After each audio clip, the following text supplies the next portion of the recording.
लोग हम मिलकर बहन जी का स्वागत करते हैं, इस्तकबाल करते हैं, खैर मकदम करते हैं और जोरदार ताली बजाकर स्वागत करते हैं। बहन जी आप आगे बढ़ो, बहन जी आप संघर्ष करो, बहन जी आप संघर्ष करो, हम आपके साथ हैं। जिंदाबाद जिंदाबाद जिंदाबाद। अब मैं बहुजन समाज पार्टी की राष्ट्रीय अध्यक्ष, हम सब की नेता आदरणीय बहन जी से हम अदब के साथ गुजारिश करते हैं कि इन सभी लोगों को जन सैलाब को संबोधित करने का कृपा करें, कष्ट करें। माननीय बहन जी जोरदार ताली बजाकर स्वागत कर दें।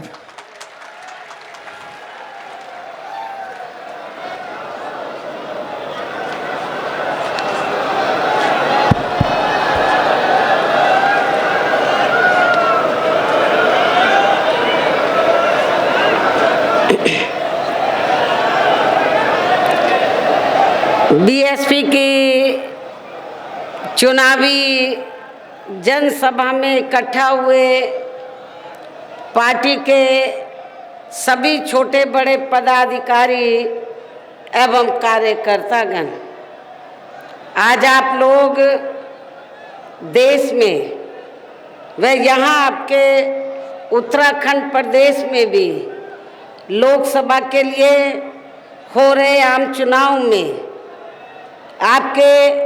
हरिद्वार लोकसभा की सीट व इससे लगी अन्य लोकसभा की सीटों से भी चुनाव लड़ रहे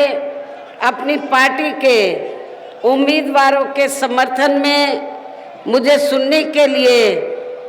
यहाँ इकट्ठा हुए हैं, तो उसके लिए मैं आप सभी लोगों का हार्दिक दिल से आभार प्रकट करती हूँ। वैसे आप लोगों को ये मालूम है कि हमारी पार्टी कांग्रेस, बीजेपी व अन्य किसी भी विरोधी पार्टी के साथ मिलकर नहीं, बल्कि अकेले ही खासकर यहाँ अपने गरीबों, मजदूरों, दलितों, आदिवासियों, पिछड़े वर्गों, मुस्लिम व अन्य अक़लियतों के बलबूते पर ही ये चुनाव लड़ रही है। जो इनमें से पार्टी से जुड़े ये लोग अपनी पार्टी के उम्मीदवारों को जिताने में पूरे जी जान से लगे हुए हैं। हालांकि आज आपके यहाँ इकट्ठा हुई अपार भीड़ व भीड़ के जोश को भी देखकर अब मुझे ये काफ़ी हद तक भरोसा हो गया है, खास तौर से कार्यकर्ताओं के जोश को देखकर मुझे ये काफ़ी हद तक भरोसा हो गया है कि इस बार आप लोग इस चुनाव में यहाँ अपने प्रदेश से अपनी पार्टी का बेहतर रिजल्ट जरूर लाएंगे। इसके लिए अब मैं आप लोगों का ध्यान कुछ ज़रूरी बातों की तरफ दिलाना चाहती हूँ और इस संबंध में विशेषकर मैं कांग्रेस, बीजेपी व इनके अन्य सभी सहयोगी दलों के बारे में ये कहना चाहूँगी कि आज़ादी के बाद शुरू में केंद्र व देश के अधिकांश राज्यों में भी ज़्यादातर सत्ता यह कांग्रेस पार्टी के हाथों में केंद्रित रही है, किंतु इनकी खासकर दलित, आदिवासी व पिछड़ा वर्ग विरोधी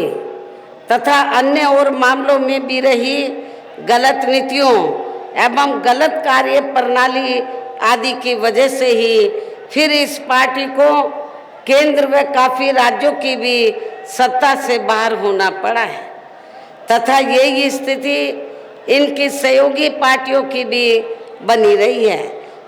बनी हुई है, जिस कारण ही फिर बीएसपी को हमें बनाने की ज़रूरत पड़ी है। और अब पिछले कुछ वर्षों से बीजेपी एवं इनके सहयोगी दल केंद्र व अधिकांश राज्यों की भी सत्ता में काबिज हो गए हैं। साथ ही इनकी भी ज़्यादातर रही जातिवादी, पूंजीवादी, संकीर्ण, सांप्रदायिक व द्वेषपूर्ण नीतियों एवं कार्य प्रणाली आदि से तथा इनकी कथनी व करनी में भी काफ़ी अंतर होने की वजह से ऐसा लगता है कि इस बार ये पार्टी भी केंद्र की सत्ता में आसानी से आने वाली नहीं है। इस बार भी ये Bharatiya Janata party and company के लोग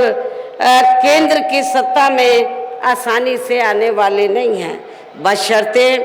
यदि ये चुनाव इस बार फ्री एंड फेयर होता है तथा आम चर्चा के मुताबिक वोटिंग मशीनों में भी कोई गड़बड़ी आदि नहीं की जाती है। और वैसे भी इस बार चुनाव में इनकी कोई भी पुरानी व नई चल रही नाटकबाजी, जुमलेबाजी व गारंटी आदि काम में आने वाली नहीं है, क्योंकि अब देश की जनता काफ़ी हद तक इस बात को समझ चुकी है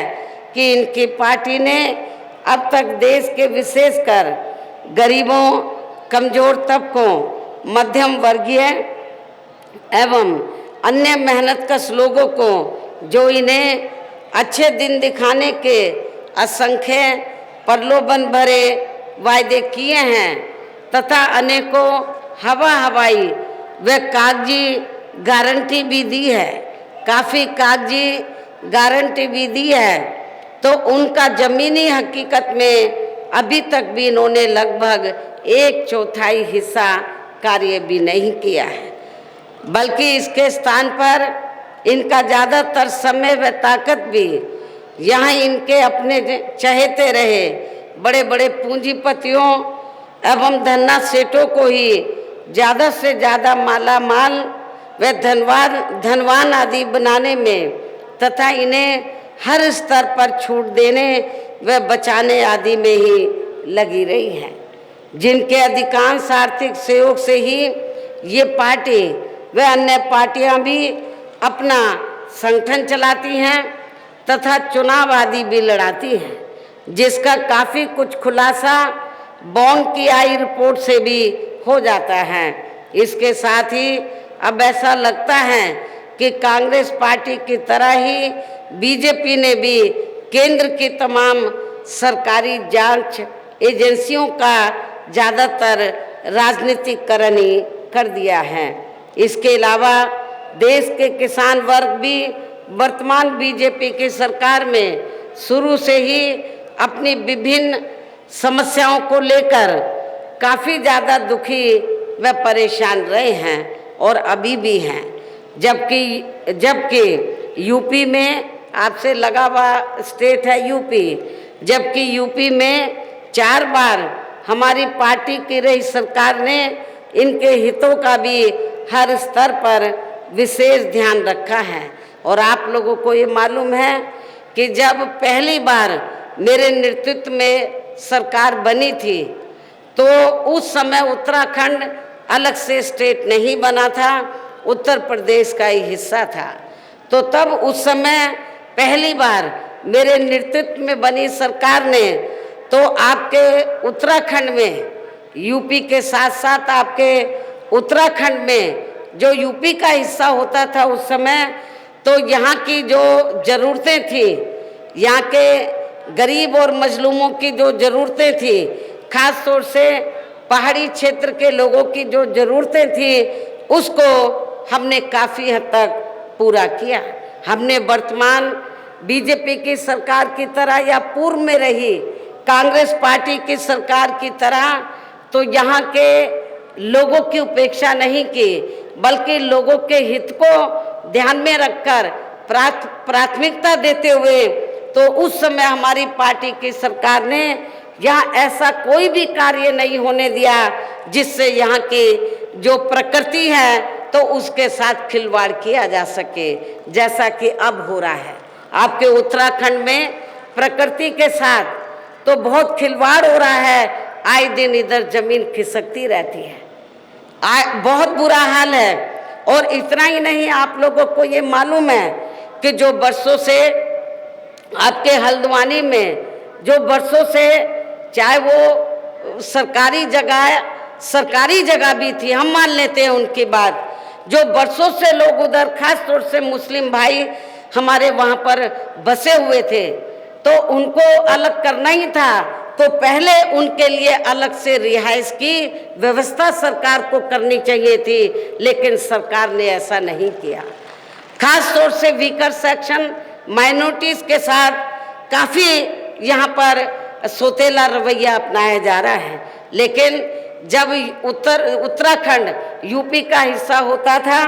तो हमने यहाँ पर यहाँ के लोगों की ज़रूरतों को ध्यान में रखकर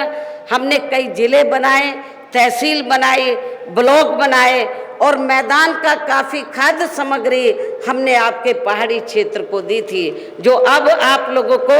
होता हुआ नज़र नहीं आ रहा है। इतना ही नहीं बल्कि केंद्र में पूर्व की रही कांग्रेस सरकार की तरह ही वर्तमान भाजपा सरकार में भी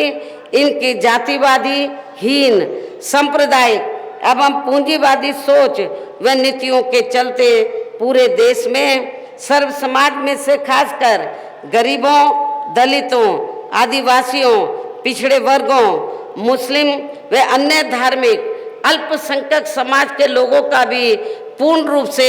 विकास व उत्थान आदि नहीं हो सका है। और इस संदर्भ में वैसे आप लोगों को ये मालूम है कि पूरे देश में यहाँ दलितों, आदिवासियों एवं अन्य पिछड़े वर्गों का सरकारी नौकरियों में वर्षों से अधूरा पड़ा आरक्षण का कोटा भी अभी तक पूरा नहीं भरा गया है। विशेषकर एससी व एसटी वर्गों के सरकारी कर्मचारियों का पदोन्नति में आरक्षण तो अब काफ़ी हद तक प्रभावहीन ही बना दिया गया है। साथ ही केंद्र व राज्यों में भी विरोधी पार्टियों की रही सरकारों में इन सभी वर्गों को प्राइवेट सेक्टर में आरक्षण दिए जाने की व्यवस्था किए बिना ही इनकी सरकारों के ज़्यादातर सरकारी कार्य अब प्राइवेट सेक्टर के जरिए ही इनके बड़े बड़े पूंजीपतियों व धन्ना सेठों आदि को ही दिए जाने के कारण अब इनको पूरे देश में आरक्षण का बहुत कम ही लाभ मिल पा रहा है। इसी प्रकार इनका अन्य और मामलों में भी शोषण व उत्पीड़न आदि होना अभी तक भी बंद नहीं हुआ है। इनके साथ साथ मुस्लिम व अन्य धार्मिक अल्पसंख्यक समाज के लोगों की भी हालत हर स्तर पर यहाँ काफ़ी ज़्यादा खराब व दयनीय ही बनी हुई है, जिसका काफ़ी कुछ खुलासा सच्चर कमेटी की रिपोर्ट में भी किया गया है। इतना ही नहीं बल्कि पिछले कुछ वर्षों से केंद्र व अधिकांश राज्यों में भी बीजेपी व आरएसएस की सरकारों के चलते हुए अब इनका विकास व उत्थान आदि होना भी काफ़ी हद तक बंद सा हो गया है। आए दिन इन पर खासकर धर्म की आड़ में हो रही जुल्म जाति भी यहाँ काफ़ी ज़्यादा चरम सीमा पर पहुँच चुकी है। इनके साथ साथ अपर कास्ट समाज में से विशेषकर गरीब लोगों की भी हालत हमें कोई खास अच्छी नज़र नहीं आती है। इनकी गलत कृषि नीतियों के कारण किसान वर्ग भी आए दिन आंदोलित ही रहता है। साथ ही इनकी गलत आर्थिक नीतियों की वजह से देश की अर्थव्यवस्था पर भी इसका काफ़ी बुरा प्रभाव पड़ रहा है, जिससे यहाँ विशेषकर छोटे एवं मध्यम वर्गीय व्यापारी वर्ग भी काफ़ी ज़्यादा दुखी व परेशान हैं। और अब केंद्र में पूर्व की रही सरकारों की तरह ही वर्तमान भाजपा सरकार में भी यहाँ पूरे देश में गरीबी, बेरोजगारी एवं महंगाई आदि भी काफ़ी ज़्यादा बढ़ रही है। देश में हर स्तर पर फैला भ्रष्टाचार भी अभी तक कम नहीं हुआ है। साथ ही अपने देश की सीमाएं अभी तक भी पूरे तौर से सुरक्षित नहीं हैं। ये भी बड़ी चिंता की बात है। ऐसे में अब आप लोगों को देश में हो रहे लोकसभा आम चुनाव में कांग्रेस, बीजेपी व इनकी सहयोगी पार्टियों को भी केंद्र की सत्ता में आने से जरूर रोकना है। जिनकी गलत नीतियों व गलत कार्य प्रणाली आदि को आप लोगों को उनकी गलत कार्य प्रणाली व गलत नीतियों आदि को भी आप लोग काफ़ी आजमा चुके हैं। और अब ये विरोधी पार्टियां किस्म किस्म के साम दाम दंड भेद आदि अनेकों हथकंडे इस्तेमाल करके केंद्र की सत्ता में आने की पूरी कोशिश में लगी हुई हैं, जिनसे अपनी पार्टी के लोगों को हर स्तर पर काफ़ी ज़्यादा सावधान रहना है। और इस मामले में विरोधी पार्टियां अपने अपने पक्ष में हवा बनाने के लिए खासकर मीडिया, ओपिनियन पोल व सर्वे आदि का जो बड़े पैमाने पर इस्तेमाल कर रही हैं, तो उनसे अपनी पार्टी के लोगों को बिल्कुल भी गुमराह नहीं होना है। इसके साथ ही विरोधी पार्टियों के विभिन्न रूपों में जारी किए गए इनके हवाई व प्रलोभन भरे चुनावी घोषणा पत्रों एवं वायदों आदि के बहकावे में भी अपनी पार्टी के लोगों को कतई भी नहीं आना है, जिन्हें ये पार्टियां चुनाव खत्म होने के बाद ज़्यादातर अमल में नहीं लाती हैं और अब जिन पर से देश की जनता का अधिकांश विश्वास ही उठ गया है। यही खास वजह है कि हमारी पार्टी किसी भी चुनाव में अपनी पार्टी का कोई भी चुनावी घोषणा पत्र आदि जारी नहीं करती है। वैसे भी हमारी पार्टी किसी भी मामले में कहने में बहुत कम बल्कि कार्य करके दिखाने में ही ज़्यादा विश्वास रखती है। और इस बात का सबसे बड़ा सबूत ये है कि उत्तर प्रदेश में 4 बार हमारी पार्टी के नेतृत्व में रही सरकार ने चुनाव में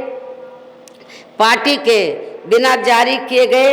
चुनावी घोषणा पत्र के ही प्रदेश व आम जनहित में काफ़ी कुछ ऐतिहासिक कार्य करके दिखाए हैं, जिनकी अब देश में अधिकांश पार्टियों की सरकारें काफ़ी नकल भी कर रही हैं। जबकि इस मामले में हमारी पार्टी का ये कहना है कि यदि इन पार्टियों के स्थान पर केंद्र में हमें अपनी पार्टी की सरकार बनाने का मौका मिलता है तो तब फिर हमारी पार्टी की बनी सरकार केंद्र में यहाँ अब तक की रही सभी विरोधी पार्टियों की सरकारों की तरह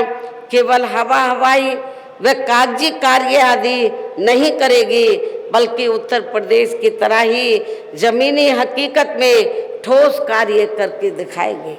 और इस संदर्भ में खासकर मैं ये कहना चाहूँगी, केंद्र द्वारा देश में पिछले कुछ समय से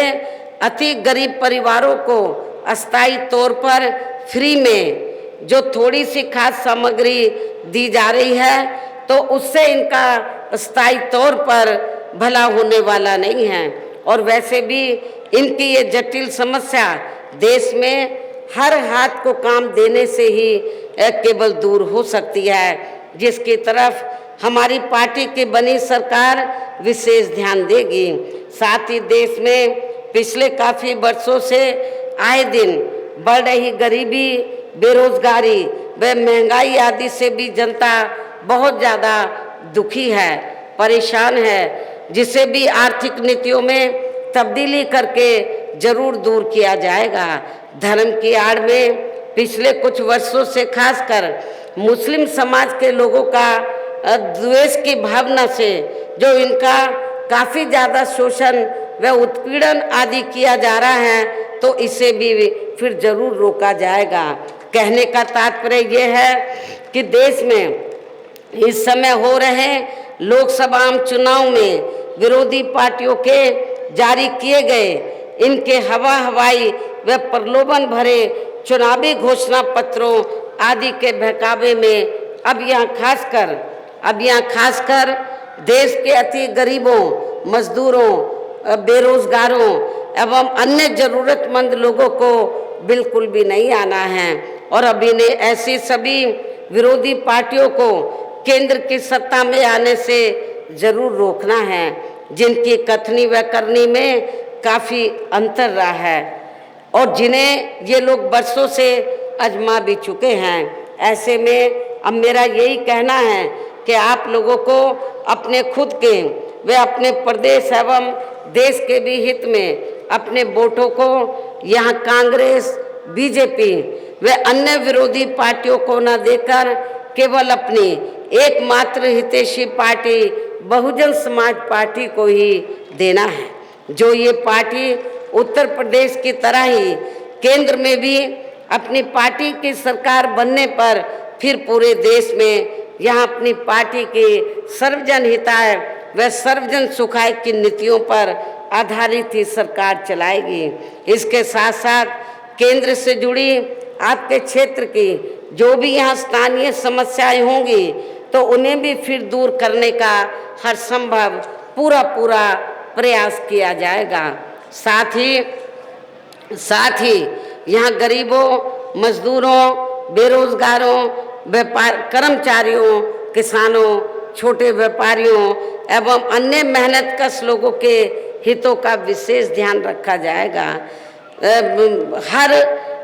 वर्ग के लोगों का, चाहे वीकर सेक्शन के लोग हैं या अपर कास्ट समाज के लोग हैं, जो भी गरीब लोग हैं, माइनॉरिटीज़ के लोग हैं, सबके हितों का पूरा ध्यान रखा जाएगा। और तभी फिर यहाँ वास्तव में अपने देश के महान संतों, गुरुओं व महापुरुषों में भी खासकर महात्मा ज्योतिराव फूले, श्री छत्रपति शाहू जी महाराज, श्री नारायण गुरु, बाबा साहब डॉक्टर भीमराव अंबेडकर एवं मान्यवर श्री कांशीराम जी आदि का भी अधूरा सपना जरूर साकार हो सकता है, जिनको यूपी में हमारी पार्टी की रही सरकार द्वारा हर स्तर पर पूरा आदर सम्मान दिया है। इन्हीं खास बातों के साथ ही अब पार्टी और मूवमेंट के हित में यही कहना है कि हमारी पार्टी ने आपकी हरिद्वार लोकसभा की सीट व इससे लगी अन्य लोकसभा की सीटों से भी जिनको भी चुनाव के मैदान में उतारा है, जो यहाँ आपके सामने मंच पर मौजूद भी है, तो उन्हें आपको जरूर कामयाब बनाना है, जिसके लिए यहाँ पार्टी के केंद्रीय एवं स्टेट के कोऑर्डिनेटर तथा स्टेट अध्यक्ष व स्टेट की पूरी कमेटी व यहाँ के अन्य सभी स्तर के छोटे बड़े पदाधिकारी व हमारे विधायकगण भी पूरे जी जान से लगे हैं। और अब आप लोगों को वोट पड़ने वाले दिन यहाँ अपनी पार्टी के सभी लोकसभा उम्मीदवारों को अपनी पार्टी का जो हाथी चुनाव चिन्ह है, हाथी चुनाव चिन्ह के सामने वाले बटन को दबाकर इनको जरूर कामयाब बनाना है। इस खास अपील के साथ ही अब मैं आप लोगों से यही रजा लेती हूँ। जय भीम, जय भारत। DNN हिंदी को सब्सक्राइब करने के लिए दबाएं लाल रंग का सब्सक्राइब बटन और घंटी का बटन दबाकर ऑल नोटिफिकेशन पर क्लिक करें। चैनल को जिंदा रखने के लिए नीले रंग का ज्वाइन बटन दबाकर चैनल को आर्थिक सहयोग करें।